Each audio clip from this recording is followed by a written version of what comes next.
Today I'll be showing you guys a hunting horn build that makes both regular and afflicted monsters easier to hunt. The focus of this build is to use Sonic Bloom whenever you can. And later in the video, I'll show you guys 3 different sets depending on where you are in the game. The first 2 requires no talismans. The last set will have my current setup with curious crafting and all that. And just a quick reminder to leave a like if you find this video helpful and subscribe for more builds in the future. In case some of you guys don't know yet, Sonic Bloom is a new switch skill that came with Sunbreak and it replaces Earthshaker and Bead of Resonance. This new skill deals shockwave damage, which means it doesn't crit, but it doesn't matter because it already does a good chunk of damage. It is only affected by weapon sharpness and raw attack, which makes it easier to build around. Also, it hits all the monsters around it. It's possibly the best AoE attack in the game right now. It's great in multi-monster hunts, and it can clean up the area from those pesky small monsters that can ruin your day. You don't even have to aim it, but it does go for the head if it's close to it. Otherwise, it attacks the nearest body part instead. Also, it does stun damage, and since it automatically aims for the head, monsters will be stunned pretty often without you even trying.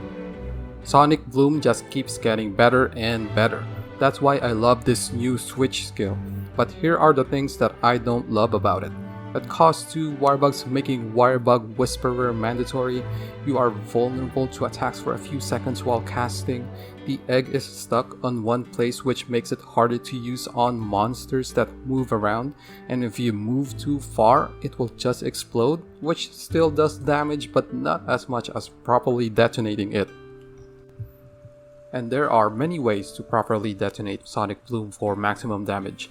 You have Magnificent Trio, Infernal Melody, and simply playing 3 songs. You can use either Performance or Echo mode. I personally use Echo mode so I can have better control on my songs, which means better control on when to make your egg explode. But use whatever is easier for you, especially if you are a hunting horn main. There is one song that you will be spamming with this build, and that is Sonic Barrier. This song makes you immune to all kinds of interruptions like roars, tremors, wind, and knockbacks for a short duration or until you are attacked. It's similar to Iceborne's Rocksteady Mantle. It makes it easier to use Sonic Bloom without getting knocked back too many times.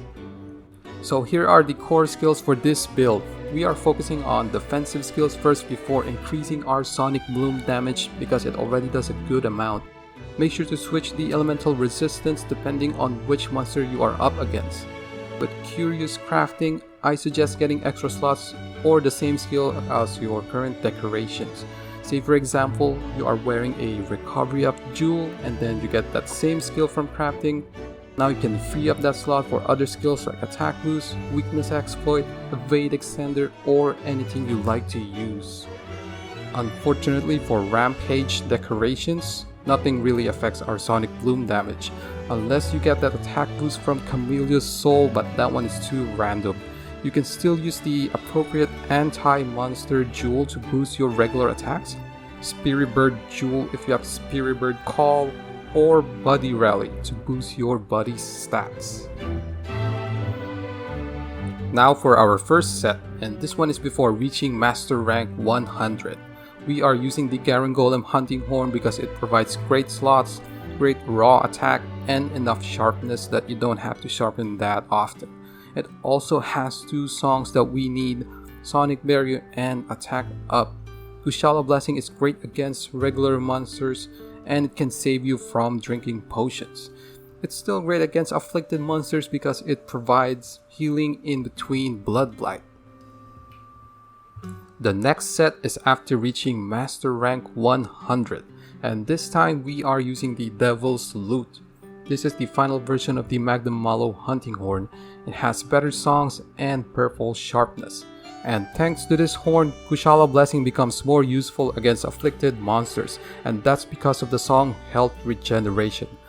Blood Blight stops natural health regen, but not from songs, items, and Dango.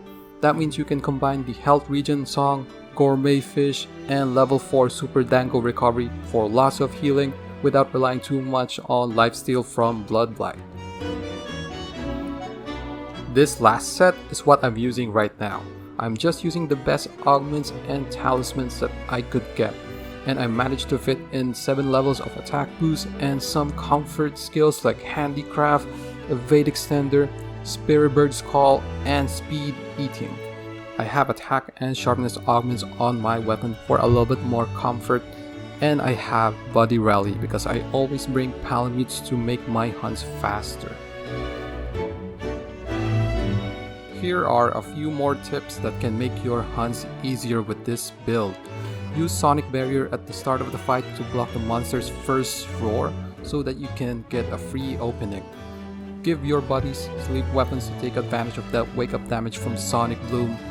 If you're fighting a fast monster, let them come to you and have one song ready to detonate the egg once they are near. Use either of these Dango setups for more survivability. Take advantage of buff items and especially gourmet fish against afflicted monsters, and always pick up the wire bug around the area. I know some of these are obvious, but it might help those who are still new. Thank you so much for watching. Don't forget to like and subscribe for more, and see you on the next one. Take care.